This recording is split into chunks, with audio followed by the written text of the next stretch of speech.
सर्वे भवन्तु सुखिनः, सर्वे सन्तु निरामया, सर्वे भद्राणि पश्यन्तु, मा कश्चित् दुःखभाग् भवेत्। ओम शांतिः शांतिः शांतिः।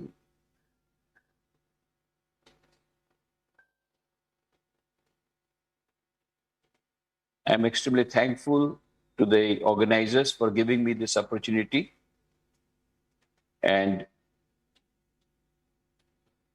for selecting the topic,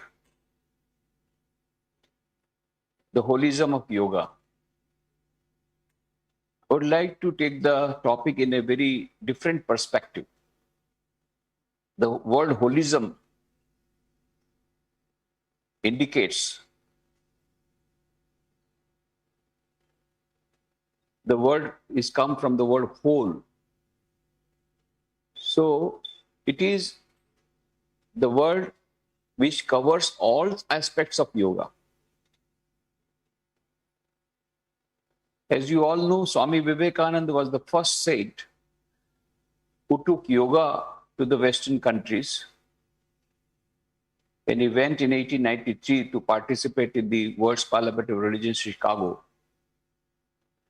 he was very well received, and he had to stay back for 3.5 years in America and also to go to the West and other countries, where he delivered his famous speeches on 4 yogas: Raj Yoga, Bhakti Yoga, Jnana Yoga, and Karma Yoga.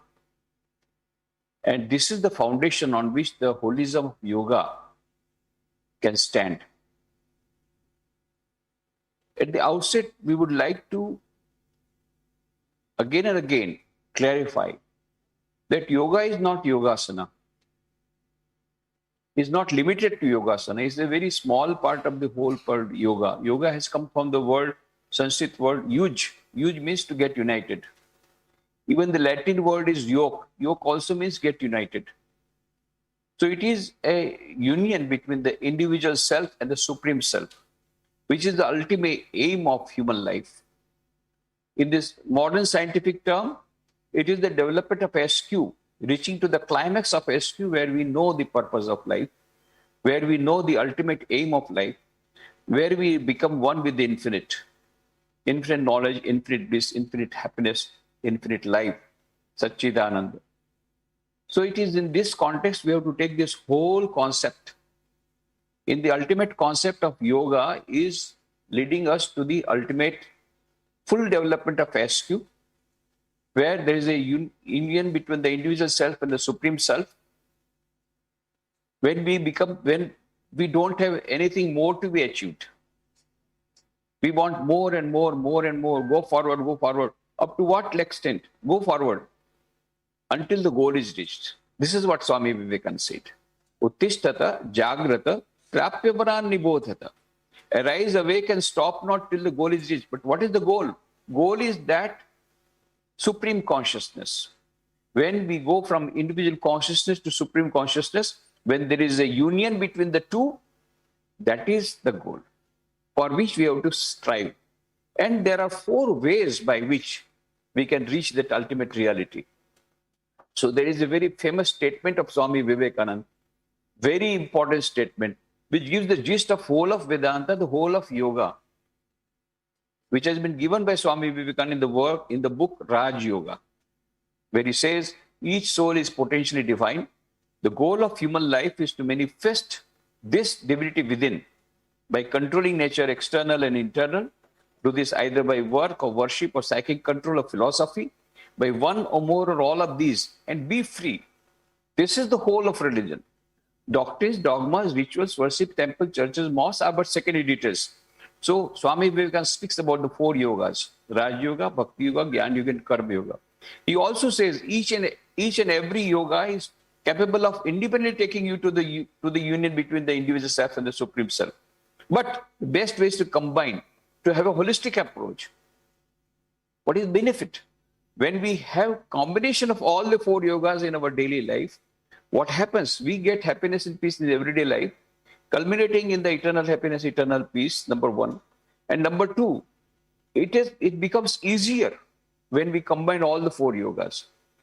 Raj Yoga essentially comes down to meditation in a very simple words, if we boil down to it. And Bhakti Yoga boils down to prayer. Gyan Yoga it boils down to rational thinking, the analytical thinking, and the Karma Yoga, unselfish service. When all these are part of our daily life, our lives become enriched. Not only we get individual happiness and peace, but we become a blessing to the mankind. Because we are also combining Karma Yoga. We are also combining the unselfish service in that. So this combination of 4 yogas, the holistic approach to yogas, combining all the 4 yogas becomes easier. It becomes easier for us to achieve that union between the individual self and the supreme self. So that is why we should go, all the individuals should aspire for adopting holistic approach to yoga, combining all the 4 yogas. And that will help not only in individual happiness and peace, but also the global happiness and peace. How? Because if we have peace in our mind, there will be peace in the family. When there is peace in the family, there will be peace in the country. And when there is peace in the country, there will be peace in the world. So ultimately, when there are peaceful people, that is why UNESCO preamble says, more wars are caused by, that is, Dr. Josiah Oldfield during the Second World War. He gave a beautiful statement that more wars are caused by bad-tempered people trying to discuss peace measures than by the good-tempered people trying to discuss war measures. So you may be discussing war measures, but if you are peaceful, it will not result in war. But if you are discussing peace measures, but if your mind has not peace of mind, it will result in wars. So this is why the holistic approach to yoga will not only give individual happiness and peace, but also resulting in global peace. Thank you. I'd like to request Swamiji to address this and bring it all together. As somebody who's taken yoga to industrial relations, as somebody who's taken yoga to society in a socio-spiritual partnership, as somebody who's also pointed out the role of a teacher in a book, Teacher as the Torchbearer. Sir, please, Swamiji, please tell us, how do you look at this vision of yoga and holism and happiness through yoga and holism for everyone, coming through all of our structures that we have, whether it is academia, the social structure, or the spiritual traditions that we have? Please bring us together for us before we conclude this. Thank you. Yeah, we had very wonderful discussions, enlightening discussions. And in fact, the time was short, so all of them could not finish those things. But the main points were very nicely presented. And the importance of the mind as an observer has been pointed out, and the pragmatic effect of the yoga also has been brought out by Ganeshji. And then earlier, the academic point of view, the psychological point of view, how Indian psychology has never been tried so far. And very important point that we have very wonderful psychological basis which has never been tapped, but which is based on consciousness, which is the most important part which has been missing. So I'm very much happy to go through all these discussions. I come back to my presentation is that Yugacharya Vivekananda, he was a Yugacharya. He came for this age so that the modern people, irrespective of caste, creed, color, religion, and nationality, can have happiness and peace in everyday life and culminating in eternal happiness, eternal life, infinite happiness. This is why he came along with Sri Ramakrishna. So he was a Yugacharya, but he was also a Yogacharya in the sense that he for the first time invented the word Raj Yoga for Patanjali Yoga Sutras, wrote an elaborate commentary on Patanjali Yoga Sutras, about which we have been discussing so far. But he went further. And he said not only Raj Yoga, but he also talked about Bhakti Yoga, Jnana Yoga, and Karma Yoga. And when we take it from a pragmatic point of view, both for our individual happiness and peace in daily life as well as the eternal life, and also for the collective good of the world, what is needed today is a holistic approach to yoga, where we do not confine ourselves to asanas. Very nice. One question was raised, very nice, that should we then not do asanas or this and that? No. Asanas have got Sharira Madhyam Khalu Dharma Sadhanam. So asanas are very important. But only what we want to say is yoga is not limited to the word asanas, but they are very important. And in fact, a lot of scientific research has been done, and then how the asanas can reduce the BP and all that. Very nice. It's the one step forward. We are not going backward. We are going first step. But what we want is further. Further is what? We do not limit ourselves to asanas, but we go further and talk about the meditation. We talk about meditation which gives us freedom from the stress. But then we do not confine ourselves to that. Then we go to Chittavati Nirodha and go to Samadhi, which is our ultimate aim. And in this process, this is all about our Raj Yoga. But Swami Vivekananda adds 3 other yogas which can be very easily practiced by all the human beings, and he gives freedom. If you are happy with practicing Raj Yoga, okay, you confine yourself to that. Doesn't matter. But somebody who is a practitioner of Bhakti Yoga, Holy Mother Sharda Devi says even Kumbhaka can be obtained by Bhakti also, not only by Pranayama, by Kirtana also. So Bhakti Yoga, the practice of prayer, the practice of repeating the mantra, the practice of loving the God, the infinite God, that also can help us in reaching that same infinite. And third, this Jnana Yoga, which is Vedanta, trying to know my true nature, Satchidananda, Chidananda Rupa Shivoham Shivoham. Ultimately, when we talk about whether it is Nirvikal Samadhi or whether it is the Samadhi state of the Vedanta, it is the same thing, or Nirvana of Buddhism. These are all same thing. When we go beyond time, space and causation and become one with the Supreme Consciousness.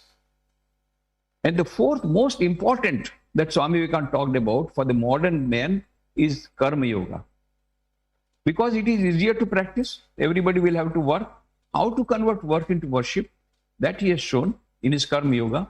And then he says, this is the highest, that he can, the statement is a very revolutionary statement he made.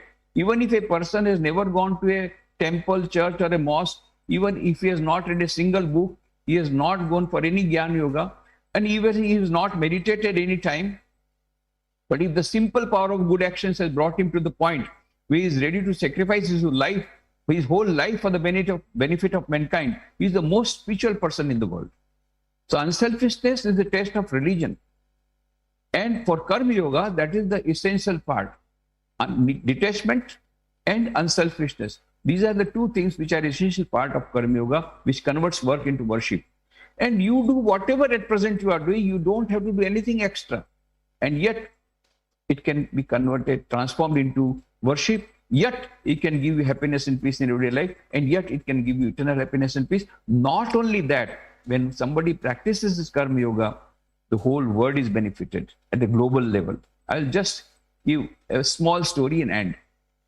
When Swami Vivekananda was in America, the richest person that was in 1893, and he stayed on, as I told you, for 3.5 years. I'm talking about his 1894. At that time, the richest person of America was John D. Rockefeller. And at that time, he was passing through a very bad phase of his life. All hair had gone. All his hair had gone. He was emaciated and was under tremendous pressure. So one of his friends suggested, why don't you come to my friend's house, an Indian yogi has come, and take advice from him. And he said, what? I have to go to a beggar for getting advice? I will never go. We are all beggars. We live on charity. He said, I have to go to a beggar, I will not go. And he did not go. But one fine morning, suddenly he came to the place where Swami Vivekananda residing, called the bell, the butler opened the door.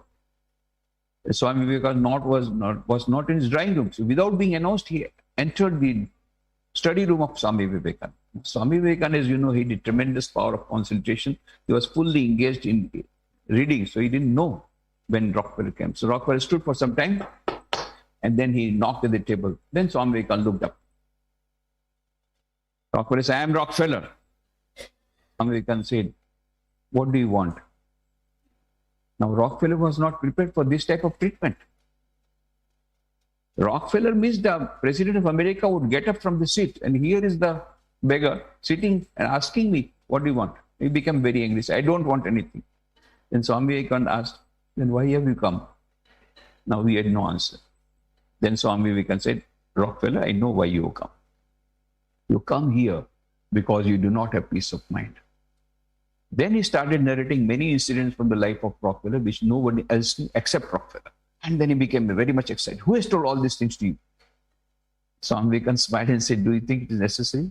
I can see through your mind. Like a glass, I see through your mind as I can see through a glass mirror. Then he became nonplussed. Then Swami Vivekananda said, my dear Rockefeller, I will give you a piece of advice. Remember, you are not the owner of your wealth. You are only custodian of your wealth, which has been given by God to you. Utilize this for removing the sufferings of millions of people. Immediately you will get peace of mind. There is no other way by which you can get peace of mind. Rockefeller became very much angry. How dare you talk to me like that? He left abruptly had come. But after a few days again he came, similar fashion, called the bell. The butler opened the door. He was not in his drawing room. Swamiji was not in his drawing room. So he entered the study room. Swamiji was fully absorbed. Again, he knocked at the table. Swamiji looked up. And then Rockefeller put a piece of paper in which he had made an announcement of a huge donation for a public cause. When Swamiji read it, Rockefeller said, now you must thank me. I followed your advice. Swamiji said, well, it is for you to thank me. Because by following my advice, you will get peace of mind, which cannot be obtained by millions of dollars in the market. So afterwards, as you know, Rockefeller started Rockefeller Foundation, through which a lot of research has been done. David Borlaug made a research of wheat, which saved the millions of people from starvation. So many researches have been done and are being done through this Rockefeller Foundation. But what is the content of the thing? That when you become a karma yogi, when you try to work in the spirit of worship, when you try to have unselfish action, when you try to do good to society, what happens? Two things happen. You get peace of mind. And in the process, the other people get benefit. So it is a double benefit process that Swami Vivekananda told in the form of karma yoga. It is one part of the 4 yogas. So what happens? At present, what do? We are thinking about a lot of global problems. How this yoga can help in global problems? You see, there is a big gap between have and have-nots. 90% people, they are very poor, 60% below poverty line. And here are few 2 or 3% people holding the 90% of the wealth. They are suffering from affluenza. Consumerism, they are all suffering from consumerism, and few of them are suffering from affluenza. And they are dying out of affluenza, committing suicide there because of too much of wealth. And here are a few people dying out of starvation. So Swami Vivekananda gives a beautiful formula of karma yoga. When these people having lot of money, when they give it the spirit of worship to the poor people, their problem is also solved. They get food. In the process, the person who is giving money, who is giving charity, gets peace of mind. What a wonderful the process that Swami Vivekananda has given for the modern age, this karma yoga. So we want all the 4 yogas, and each yoga is capable of taking you to the ultimate infinite happiness, infinite knowledge, infinite bliss. Each yoga is independently capable of doing it. But the best is holism of yoga. Best is holistic approach. Best is combine all the 4 yogas in your daily life. What happens? You get happiness and peace in everyday life, and you get eternal happiness, eternal peace, and eternal life. At the same time, the whole world is benefited because you are practicing karma yoga, because you are practicing unselfishness, because you are serving the society in the spirit of worship. Atmano mokshartam jagaditaya cha. That is the mandate that was given by Swami Vivekananda when he started Ramakrishna Mission, which is now being followed by many people who have, whether they have followed formally or not, they are trying to follow this very beautiful mantra, Atmano mokshartam jagaditaya. You yourself get enlightenment, you yourself get benefited. At the same time, the whole society gets benefited with this practice of 4 yogas. Thank you.